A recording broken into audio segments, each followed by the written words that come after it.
What's going on, y'all? Like, comment, subscribe if you haven't done so already. If you'd like to donate to the channel, the Cash App's at the top right corner of the video. But let's get into it, man, because we got to talk about how Pharrell shaded Kanye West. Now, it was in this recent article where they had spoke to Billboard in regards to winning a Grammy. They submitted their Grammy considerations for Let God Sort 'Em Out, Birds Don't Sing, and Chains and Whips. And Pharrell apparently had a lot to say. There was a lot of things on Pharrell's mind that I felt like he had to throw some shade towards Kanye West in this interview, in this article. Now, the article says why the Clipse and Pharrell want a Grammy for acclaimed new album.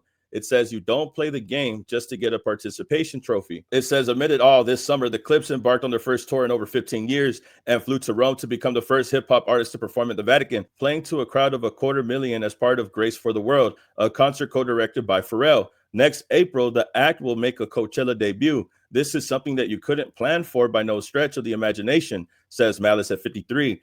But despite all of these wins, Pusha T, Malice, and Pharrell have their sights set on another accolade, a Grammy Award in 2026. While the decorated Pharrell has earned 13 of them, Clipse have never. The duo lone nomination is for featuring on Justin Timberlake's Like I Love You in 2003, and Pusha T has 5 solo nominations. Pharrell hopes that the Clipse can perform the tearful Let God Sort 'Em Out opener, The Birds Don't Sing, at the awards, and they can honor their parents with the Grammy win. You got people who get them and pee on them, and we ain't doing none of that, Pharrell jokes. We want them for our parents. And this is some type of shade that Pharrell is throwing at Kanye West. Kanye West had been known for doing that exact same thing, where he had urinated on his Grammy after winning the award. Now, keep in mind, there is a beef going on between Pusha T and Kanye West, and Pharrell has been rocking with the Clipse for really long at this point. They've been going everywhere together. They recorded an album together. They performed at the Vatican together, over there at Louis Vuitton in Paris, doing everything. So it would make sense that Pharrell is writing for Pusha T. It would make sense just to see it that way. But I feel like this is more of a complicated beef. But seeing a couple things go on, it makes me question exactly why Pharrell took a shot the way that he did. People just don't say those things unless there's some type of thing behind that. He had recently posted back in May that he misses his friendship with Pusha T, but I could guarantee you that Pusha T does not feel the same way. And it looks like Pharrell doesn't feel the same way about Kanye West either. And I haven't really heard Kanye lash out at Pharrell. Their history is kind of complicated once you really think about it. And it all has to do with Kanye, Pharrell, Virgil, and Louis Vuitton. It all goes back, I believe, back in 2009. Kanye had collaborated with Louis Vuitton on a luxury sneaker line. This cemented his name as the Louis Vuitton Don. There's even a video where Pharrell calls Kanye West the Louis Vuitton Don. Ladies and gentlemen, this is my brother Pharrell, the Don, the Louis Vuitton Don. No. Okay, correct it. No. It's a new one. What is it? Pupil King. Pupil King. Yeah, I'm a student. I seen that on the back of the. So he openly says that he's a student. This man calls him Louis Vuitton Don, and he immediately stops that from happening. He doesn't want that to be said because he knows that that's a name that Kanye West has given himself. Louis Vuitton Don is just one great Kanye West, period. Cause it's Louis Vuitton Don night. Okay, that's right. That's Louis Vuitton Don. I'm the pupil king. I'm the student. So from right here, you could see that Pharrell isn't saying anything bad about Kanye. But again, this has been building up for a while. After being cemented the nickname Louis Vuitton Don, Kanye in 2013 criticized Louis Vuitton, publicly saying its then CEO, Yves Sarcel, refused to meet with him when he was in Paris.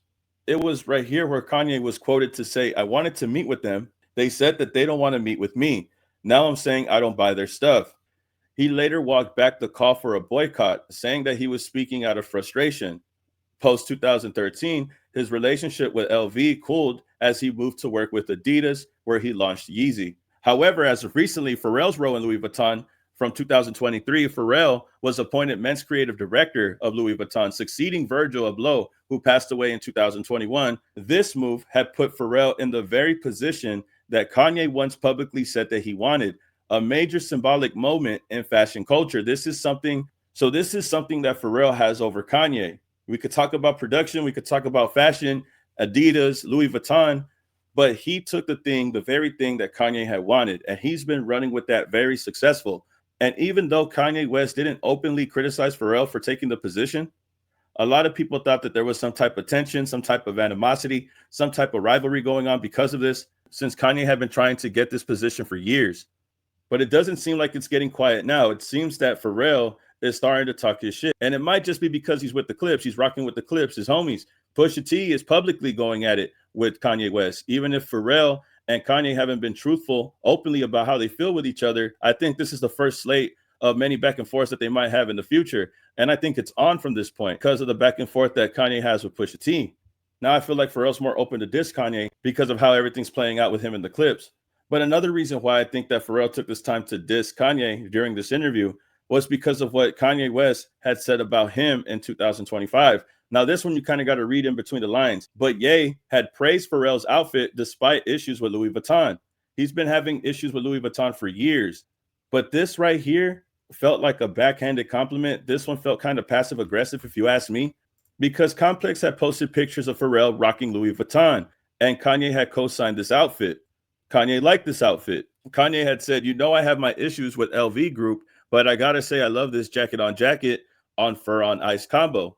Now, reading this at first, it might just seem that Kanye is trying to compliment Pharrell, but in hindsight, it looks like this is his way of throwing shade. Why would you compliment Pharrell's outfit, but also in the same breath, disrespect the company that he works for? When he says the phrase, despite my issues with LV, the phrasing draws attention back to Ye's old wounds, his public feud with Louis Vuitton, and trying to get the leadership role that Pharrell is in now, and being denied the kind of creative authority that Pharrell now holds. It can sound like Ye's really saying, Pharrell looks good, even if he's working for those people who disrespected me. That sentencing gives off that type of phrase. It feels like Kanye is bitter.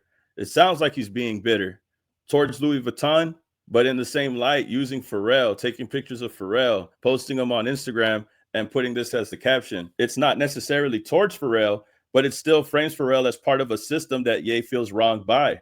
So yeah, it could definitely come off as subtle shade, depending on the tone or the context. And since we can't read how Kanye had wrote this down, we don't know the type of tone that Kanye meant to say this. But if we know the history between him, Pharrell, Louis Vuitton, and all of that, then you would know that he's complimenting the same guy that beat him out of the position of Louis Vuitton as he's saying this backhanded compliment. It just feels like this is why Pharrell had said what he said in that interview. I feel like this is why he talked about Kanye peeing on Grammys. I don't feel like he was just saying that as a joke. I feel like he was getting back at Kanye for talking about him and Louis Vuitton when he had took a picture and posted this on his Instagram about his outfit. But yeah, if you're reading it neutrally, it's respect with restraint. But I feel like this is where the beef is coming from. I think it's because of Louis Vuitton. It could be because of the entitlement that Kanye has always felt like he wanted or always needed. He felt like he was getting slighted by Louis Vuitton and has always been shading them or always talking bad about them. And then you compliment the guy that took your spot. I don't know. It just seems like this is Pharrell's way of responding to all of that. But I feel like this could have been a reason. If there's a deeper reason, or if he was just joking, y'all could tell me that in the comments. I just wanted to see if there was any actual purpose of this joke being said, because I felt like it was kind of off, or it felt like it was kind of like random. But now going through the history, it doesn't really look random anymore. It seems like this was calculated in a way. But y'all could tell me. We'll keep it alleged. Y'all tell me how you feel about this and get back to me, man. Big shout outs to everybody that you see on the screen. Appreciate everybody that's been rocking with the channel. Don't forget to check the links in the description. Like, comment, subscribe, and I'll see you on the next video, man. Peace. Keep it alleged.